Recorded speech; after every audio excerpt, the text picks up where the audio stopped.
ಲೋಕಸಭಾ ಕ್ಷೇತ್ರ ವ್ಯಾಪ್ತಿಯಲ್ಲಿ ಸಾಕಷ್ಟು ಕಡೆಗಳಲ್ಲಿ ಮತದಾರರ ಅಭಿಪ್ರಾಯವನ್ನು ಕೇಳ್ತಾ ಬರುವಂತ ಸಂದರ್ಭದಲ್ಲಿ ನಾವು ಮಂಡ್ಯ ಮತ್ತು ಮದ್ದೂರು ನಡುವಿನ ಒಂದು ಬಸ್ ಸಿಕ್ಕುತ್ತೆ. ಆ ಬಸ್ಸಲ್ಲೂ ಕೂಡ ಹೋಗೋಣ, ಬಸ್ಸಲ್ಲಿರೋ ಪ್ರಯಾಣಿಕರನ್ನ ಕೂಡ ನಾವು ಮಾತಾಡ್ಸೋಣ. ಈಗ ನೋಡಿ ಏನಂತಾರೆ ಅನ್ನುವಂಥದ್ದು. ಮೇಡಮ್, ಯಾರು ಗೆಲ್ತಾರೆ ಈ ಸರಿ ಮಂಡ್ಯದಲ್ಲಿ? ಕುಮಾರಸ್ವಾಮಿ ಅವರ, ಸ್ಟಾರ್ ಚಂದ್ರ ಅವರ? ಕುಮಾರಸ್ವಾಮಿ ಅವರು. ಯಾಕಮ್ಮ ಕುಮಾರಸ್ವಾಮಿಗೆ? ಅವ್ರಿಗೆ ತುಂಬಾ ಜನ ಇದ್ದಿದ್ದಾರೆ, ಫ್ಯಾನ್ಗಳಿದ್ದಾರೆ, ಅವ್ರು ತುಂಬಾ ಸಹಾಯ ಮಾಡ್ತಾರೆ, ಅವರೇ ಮಾಡ್ತಾರೆ. ಅವರಿಗೆ ಫೈಟ್ ಇದೆಯಾ? ಇಲ್ಲ, ಇದೆ, ಫೈಟ್ ಇದೆ. Congress versus JDS. ಇದೆ. ಆದ್ರೂ ಕುಮಾರಸ್ವಾಮಿ ಗೆಲ್ತಾರ? ಕುಮಾರಸ್ವಾಮಿ. Okay sir. ಜನ ಏನ್ ಮಾತಾಡ್ತಾರೆ ನಿಮ್ ಪ್ರಕಾರ? ಜನ ಏನ್ ಮಾತಾಡ್ತಾರೆ? ಫೈಟ್ ಇದೆ ಅಂತಾರ? ಫೈಟ್ ಅದೇ, ಇಬ್ಬರಿಗೂ ಫೈಟ್ ಇದೆ. ಫೈಟ್ ಅದೇ, ಬಾರಿ ಫೈಟ್ ಉಂಟಾ? ಫೈಟ್ ಅದೇ. ಆದ್ರೆ ಜನದ ನಡವಳಿಕೆ ಸರಿ ಇಲ್ಲ. ಯಾರು ಬೇಕು ವ್ಯಕ್ತಿಗಳು ಅಂತ ಆರಿಸ್ಕೊಳ್ಳೋರು ಒಬ್ರು ಇಲ್ಲ. ಓಕೆ. ಇವತ್ತೇನಿದ್ರು ದುಡ್ಡಿನ ಮ್ಯಾಗಳು ಮಾತು. ದುಡ್ಡಿನ ಮ್ಯಾಗಳು. ದುಡ್ಡಿದ್ರೆ ಎತ್ತಗಾರು ಬಂದ್ಬಿಡ್ತಾರೆ. ಓಕೆ. ಯಾರು ಗೆಲ್ಬಹುದು ಮಂಡ್ಯದಲ್ಲಿ? NDA ಅಭ್ಯರ್ಥಿ ಕುಮಾರಸ್ವಾಮಿ ಅವರೇ ಗೆಲ್ಲದ? ಓಕೆ. ಯಾಕೆ ಕುಮಾರಸ್ವಾಮಿ ಅವ್ರು ಗೆಲ್ತಾರೆ? ಸ್ಟಾರ್ ಚಂದ್ರ ಗೆದ್ರೆ MP, ಇವ್ರು ಗೆದ್ರೆ ಮಂತ್ರಿ. 1.25 1.75 ಒಳಗಡೆ ಗೆಲ್ತಾರೆ. ಓಕೆ. 1,25,000 1,75,000 ಒಳಗಡೆ ಗೆಲ್ತಾರೆ. ಓಕೆ. ಯಾರು ಗೆಲ್ತಾರೆ ಈ ಸರಿ? ಕಾಂಗ್ರೆಸ್ ಗೆಲ್ತದೆ. ಕಾಂಗ್ರೆಸ್. ಸ್ಟಾರ್ ಚಂದ್ರು ಅವ್ರು ಗೆಲ್ತಾರೆ. ಯಾಕೆ ಸ್ಟಾರ್ ಚಂದ್ರು ಗೆಲ್ತಾರೆ? ಯಾಕೆ ಗೆಲ್ತಾರೆ ಅಂದ್ರೆ ಅವ್ರು ಹೊಸ ಮುಖ.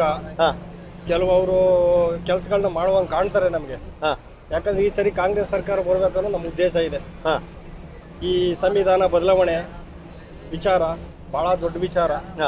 ಈ ವಿಚಾರದಲ್ಲಿ ಕಾಂಗ್ರೆಸ್ ಪಕ್ಷ ಬರಲೇಬೇಕು. ಯಾಕಂದ್ರೆ ಕಾಂಗ್ರೆಸ್ ಪಕ್ಷ ಉಳಿಸ್ಕೊ ಬಂದಿದೆ ಅದನ್ನ. ಕಾಂಗ್ರೆಸ್ ಪಕ್ಷ ಇರುವಾಗಲೇ ಸಂವಿಧಾನ ಬಂದಿದೆ, ಅದನ್ನ ಸ್ವೀಕಾರ ಮಾಡಿದ್ದಾರೆ. ಅದನ್ನ ಕಾಂಗ್ರೆಸ್ ಪಕ್ಷದವರು. ಇದೇ BJP ಅವರು ಇದ್ರ ನಿಜವಾಗ್ಲೂ ಸ್ವೀಕಾರ ಮಾಡ್ತಿರ್ಲಿಲ್ಲ ಸಂವಿಧಾನವನ್ನ. ಈ ಸಂವಿಧಾನ ಉಳಿವಿಗೋಸ್ಕರ ನಾವು ಕಾಂಗ್ರೆಸ್ ಪಕ್ಷನ ಗೆಲ್ಸ್ಕೋಬೇಕು ಅನ್ನೋ ಉದ್ದೇಶ ಈ ಜನಗಳಿಗಿದೆ ಈಗ ಈ ಬಾರಿ.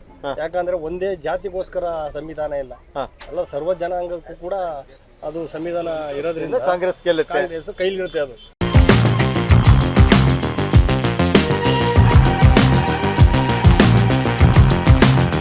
ಲೋಕಸಭಾ ಕ್ಷೇತ್ರದ ಕಬ್ಬಿನ ಗದ್ದೆ ಒಂದಕ್ಕೆ ಬಂದಿದ್ದೀನಿ. ಇವತ್ತು ನೋಡೋಣ, ಇಲ್ಲಿರುವಂತಹ ಕಾರ್ಮಿಕರು ಕೂಡ ಇದ್ದಾರೆ, ರೈತರಿದ್ದಾರೆ. ಏನ್ ಹೇಳ್ತಾರೆ ಈ ಬಾರಿ ಚುನಾವಣೆ ಬಗ್ಗೆ? ಮೇಡಮ್, ಈ ಬಾರಿ ಮಂಡ್ಯದಲ್ಲಿ ಯಾರು ಗೆಲ್ತಾರ್ರಿ? ಕುಮಾರಸ್ವಾಮಿನೇ ಗೆಲ್ಬಹುದು ಅಂತ ಅನಿಸ್ತದೆ. ಕುಮಾರಸ್ವಾಮಿನೇ ಗೆಲ್ಬೋದಾ? ಯಾಕೆ ಅಂದ್ರೆ ಎಲ್ಲ ಈಗ ಅವ್ರ ಬಗ್ಗೆನೇ ಮಾತಾಡ್ತಾರಲ್ಲ, ಅದಕ್ಕೆ. ಅವ್ರ ಬಗ್ಗೆನೇ ಮಾತಾಡ್ತಾರೆ. ಕಾಂಗ್ರೆಸ್ನವರು ಇಲ್ಲ. ಫೈಟ್ ಇದೆಯಾ? ಇಲ್ಲ, ಅವರು ಈ ಸರಿ ಸೋತ್ತಾರೆ ಅಂತ. ಕಾಂಗ್ರೆಸ್ ಸೋಲ್ತಾರೆ, ಕುಮಾರಸ್ವಾಮಿ ಗೆಲ್ತಾರೆ. ಪಕ್ಕಾಗೆ ರಿಸಲ್ಟ್? ಪಕ್ಕ ರಿಸಲ್ಟ್. ನಿಮ್ ಪ್ರಕಾರ ಯಾರು ಗೆಲ್ತಾರೆ ಯಜಮಾನ್ರೆ? ನಾವು JDS. ಯಾಕೆ JDS? ಸಿದ್ದರಾಮಯ್ಯ ಬಂದ ಬರಗಾಲ ಬತ್ತಲ್ಲ, ಅದರಿಂದ ಸಿದ್ದರಾಮಯ್ಯ ಬಂದಕ್ಕೆ ಬರಗಾಲ ಬಂತ? ಬರಗಾಲ ನೀರೇ ಇಲ್ವಾ ಸರ್? ಕಾವಲಿಗೆ ನೀರೇ ಕೊಟ್ಟು. ಕುಮಾರಸ್ವಾಮಿ ಗೆದ್ರೆ ಏನಾಗುತ್ತೆ? ಏನು ಅವಸ್ಥೆ? ಮಳೆ ಬರುತ್ತಾ? ಮಳೆ ಬರ್ತದ ಇಲ್ವಾ? ಒಟ್ಟು ಹೆಲ್ಪ್ ಆಯ್ತದ ಅಷ್ಟೇ. ಹೆಲ್ಪ್ ಆಗುತ್ತೆ. ಕುಮಾರಸ್ವಾಮಿ ಗೆಲ್ತಾರೆ? ಗ್ಯಾರಂಟಿ. ಕಾಂಗ್ರೆಸ್ ಫೈಟ್ ಕೊಟ್ಟಿದೆಯಾ? ಇಲ್ಲ, ಕೊಟ್ಟಿದೆ ಸರ್. ಫೈಟ್ ಕೊಟ್ಟಿದೆ. ಆದ್ರೂ ಕುಮಾರಸ್ವಾಮಿ. ಅಮ್ಮ, ನಿಮ್ಮ ಪ್ರಕಾರ ಏನಾಗ್ಬೋದಮ್ಮ ಮಂಡ್ಯ ಏನಾಗ್ಬೋದು ಅಂದ್ರೆ ನಮ್ ಕುಮಾರಸ್ವಾಮಿ ಮುಂದಕ್ಕೆ ಬರ್ತಾನೆ ಅಂತ ಎಲ್ಲ ಹೇಳೋದು ಹಂಗೆ. ಆಮೇಲೆ ಸೆಲ್ಫ್ ಮಾಡ್ತವ್ರೆ, ಅದಕ್ಕೆ ಅವರೇ ಬರ್ತಾರೆ ಅಂತ ಎಲ್ಲಾನು ಅಂತಾರೆ. ಎಲ್ಲರೂ ಕುಮಾರಸ್ವಾಮಿ ಬರ್ತಾರೆ ಅಂತಿದ್ದಾರೆ. ಯಾವಾಗ ಅವರೇ ಗೆಲ್ಲದ? ಅವರೇ ಗೆಲ್ಲೋದು ಅಂತ. ಕಾಂಗ್ರೆಸ್ ಹೇಳೋಕ್ ಆಗೋದಿಲ್ಲ. 2,000 ಕೊಟ್ವಿ ನಾವ್ ಹೆಂಗಸರೆಲ್ಲ ನಮ್ಗೆ ಓಟ್ ಹಾಕ್ತಾರೆ ಅಂದ್ರು. ಎಷ್ಟ್ ಜನ ಹಾಕಿದಾರೋ ಇಲ್ವೋ ಗೊತ್ತಿಲ್ಲ, ಅದು ಹೇಳೋಕ್ ಆಗೋದಿಲ್ಲ. ನಿಮ್ ಪ್ರಕಾರ ಕುಮಾರಸ್ವಾಮಿ. ಈಗ 2,000 ರೂಪಾಯಿ ಬತ್ತಾಯ್ತಾ ಕಾಂಗ್ರೆಸ್ದೆಲ್ಲ? ಆದ್ರೂ ನೀವೇನ್ ಕಾಂಗ್ರೆಸ್ಗೆ ಹಾಕ್ಲಿಲ್ಲ? ಯಾಕೆ? ಕುಮಾರಸ್ವಾಮಿಗೆ ಹಾಕಿದ್ರು ಗೆಲ್ಲಿ ಅಂತ. ಕುಮಾರಸ್ವಾಮಿ ಗೆದ್ರೆ ಅನುಕೂಲನಾ? ಕೆಲಸ ಆಗುತ್ತಾ? ಕಾಂಗ್ರೆಸ್ ಆದ್ರೆ ಕಷ್ಟನಾ? ಇಲ್ಲ, ಹಾಗೆ ಕುಮಾರಸ್ವಾಮಿ. ಓಕೆ. ಅಲ್ಲ, ಕಾಂಗ್ರೆಸ್ ಗೆಲ್ಲುತ್ತಾ JDS ಗೆಲ್ಲುತ್ತಾ ನಿಮ್ ಪ್ರಕಾರ? JDS. ಕಾಂಗ್ರೆಸ್ ಬರೋಲ್ಲ. ಹೆಂಗಸರು ದುಡ್ಡು ಕೊಟ್ಟರು ಬರೋದಿಲ್ಲ. ಯಾಕೆ? ಕುಮಾರಸ್ವಾಮಿ ಬಂದ್ರೆ ಕೆಲಸ ಆಗುತ್ತೆ? ಕೆಲಸ ಆಗುತ್ತೆ ಅಂತ ಹಾಕ್ಬಿಟ್ರೆ ಎಲ್ಲ ಅವ್ರಿಗೆ ಹಾಕ್ಬಿಟ್ರೆ. ಮತ್ತೆ ಕಾಂಗ್ರೆಸ್ ಫೈಟ್ ಕೊಡುತ್ತಾ? ಇಲ್ಲ, ಫೈಟ್ ಕೊಡೋದು ಹೆಂಗೆ ಅಂತ ಹೇಳೋಕೆ ಆಯ್ತಾ? ನೋಡ್ಬೇಕು. ಏನಂತ ಹೇಳಕ್ ಆಗಲ್ಲ. ಆಯ್ತಾ ಇಲ್ಲ? ಓಕೆ. ಇಲ್ಲಿ ಬಹುತೇಕ ಎಲ್ಲರೂ ಕೂಡ ಕುಮಾರಸ್ವಾಮಿ ಅವರ ಹೆಸರನ್ನು ಹೇಳಿದ್ರು. ಕುಮಾರಸ್ವಾಮಿ ಅವರು ಗೆಲ್ತಾರೆ, ಕುಮಾರಸ್ವಾಮಿ ಅವರೇ ಬರ್ತಾರೆ ಅಂತ. ನೋಡೋಣ, ಇದು ಇಲ್ಲಿರುವಂತ ಜನರ ಅಭಿಪ್ರಾಯ. ಬೇರೆ ಬೇರೆ ಕಡೆ ಬೇರೆ ಬೇರೆ ಅಭಿಪ್ರಾಯ ಇರುತ್ತೆ. ಇನ್ನೂ ಬೇರೆ ಕಡೆ ಹೋಗಿ ಮಾತಾಡ್ಸೋಣ.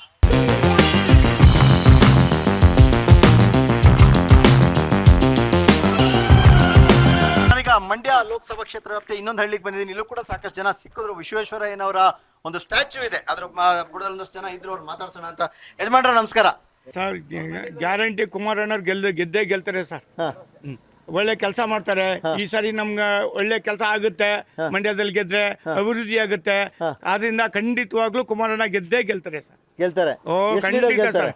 ಏನಕ್ಕೆ ಒಂದು 20,000 25,000 ಗೆಲ್ತಾರೆ ಫೈಟ್ ಜೋರಿದೆ ಫೈಟ್ ಇದೆ ಸರ್ ಮಾತ್ರ ಖಂಡಿತ ಫೈಟ್ ಇದೆ ಫೈಟ್ ಇದೆ.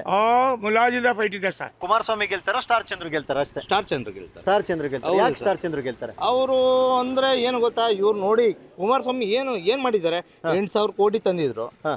ಅದು ವಾಪಸ್ ಮಗ ಸೋತಕ್ಕೆ ವಾಪಸ್ ತಗೊಳಿದ್ರು. ಹಾ. ತಿರ್ಗಿ ಏನಾರು ಕೊಟ್ರ? ಇಲ್ಲ ತಾನೆ. ಏನ್ ಮಾಡಿದ್ದಾರೆ, ಕಾಂಗ್ರೆಸ್ ಅವರ 5 ಏನ್ ಕೊಡ್ಬೇಕು ಅದು ಕೊಟ್ಟಿದ್ದಾರೆ. 2,000 ಕೊಡ್ತವ್ರೆ, ಬಸ್ ಫ್ರೀ ಎಲ್ಲ ಪ್ರತಿಯೊಂದು ಕೊಡ್ತಾ ಇದಾರೆ. ಈಗ ಎಷ್ಟು ಅಂತರದಲ್ಲಿ ಗೆಲ್ಬೋದು ನಿಮ್ ಪ್ರಕಾರ ಸ್ಟಾರ್ ಚಂದ್ರು? ಅವ್ರಿಗೆ ಹೆಚ್ಚು ಕಡಿಮೆ ಅಂದ್ರೆ ಅವರು ಮಾಜಿ ಮುಖ್ಯಮಂತ್ರಿ, ಹೆಚ್ಚು ಕಡಿಮೆ ಅಂದ್ರೆ ಒಂದು 50,000. ಒಂದು 50,000 ಅಂದ್ರೆ ಒಂದು ಫೈಟ್ ಇದೆ ಹಂಗಾರೆ? ಹಾ ಹೌದು, ಜಿದ್ದಿ ನಡೀತಿದೆ. ಅಷ್ಟು ಜಾಸ್ತಿ ಇಲ್ಲ, 50,000 ಗೆಲ್ಬಹುದು ಸ್ಟಾರ್ ಚಂದ್ರ. ಸ್ಟಾರ್ ಚಂದ್ರ 50,000 ಗೆಲ್ಬೋದು ನಿಮ್ ಪ್ರಕಾರ? ಓಕೆ ಸರಿ. ಯಜಮಾನ್ರೆ, ನಿಮ್ ಪ್ರಕಾರ ಯಾರು ಗೆಲ್ತಾರೆ, ಕುಮಾರಸ್ವಾಮಿನ ಸ್ಟಾರ್ ಚಂದ್ರ? ಸ್ಟಾರ್ ಚಂದ್ರ ಸರ್. ಸ್ಟಾರ್ ಚಂದ್ರ. ಯಾಕೆ ಸ್ಟಾರ್ ಚಂದ್ರ ಗೆಲ್ತಾರೆ ಸರ್ ಒಳ್ಳೆ ಉಪಯೋಗ ಮಾಡಿದ್ರು ಕಾಂಗ್ರೆಸ್. ಕುಮಾರಸ್ವಾಮಿ ಅವ್ರು ಬಂದು ನಿಂತ್ಕೊಬಿಡ್ರಿ ಸರ್ ಅವರು. ಯಾಕೆಂದ್ರೆ ಮಾತಿತ್ರ ಅವ್ರು ಮಗ ನಿಲ್ಸಿದ್ರು, ಅದು ಮುಖ್ಯಮಂತ್ರಿ ಆದಾಗಲೇ ಸೋತ್ರು ಅವರು. ಮಗ ಸೋತರು. ಆಮೇಲೆ ಇಲ್ಲಿ ಅನುದಾನ ಕೊಟ್ಟದೆಲ್ಲ ಇನ್ನು ತಗೊಂಡೋಗ್ಬಿಟ್ಟು ಆಸ್ತಿಗೆ ಹಾಕಿದ್ರು. ಆ ಕಾರಣಕ್ಕೆ ಯಾವುದೇ ಕಾರಣಕ್ಕೂ ಗೆಲ್ಲಲ್ಲ ಸರ್ ಅವರು. ನಿಮ್ ಪ್ರಕಾರ ಸ್ಟಾರ್ ಚಂದ್ರ ಗೆಲ್ಲದ್ರೆ ಎಷ್ಟು ಅಂತರದಲ್ಲಿ ಗೆಲ್ತಾರೆ ಸರ್? ಗೆಲ್ತಾರೆ ಅಂತರ ಅಂತ ಜಿದ್ದಿ ಇದೆಯಾ? ಫೈಟ್ ನಡೆದೈತೆ ಅಂದ್ರೆ ಗೆಲ್ತಾರೆ ಸರ್. ಸ್ಟಾರ್ ಚಂದ್ರ ಗೆಲ್ತಾರೆ ಸರ್. ಓಕೆ ಸರಿ. ನೋಡಿ, ಇವರು ಒಂದಿಬ್ರು ಸ್ಟಾರ್ ಚಂದ್ರ ಅವ್ರು ಗೆಲ್ತಾರೆ, ಕಾಂಗ್ರೆಸ್ ಅಭ್ಯರ್ಥಿನೇ ಗೆಲ್ಲದಿಲ್ಲಿ ಕುಮಾರಸ್ವಾಮಿ ಯಾಕೆ ಬರ್ಬೇಕಿತ್ತು ಅನ್ನೋ ಮಾತನ್ನು ಹೇಳ್ತಾ ಇದ್ರೆ ನೋಡೋಣ. ಇನ್ನು ಬೇರೆ ಬೇರೆ ಕಡೆ ಹೋಗೋಣ.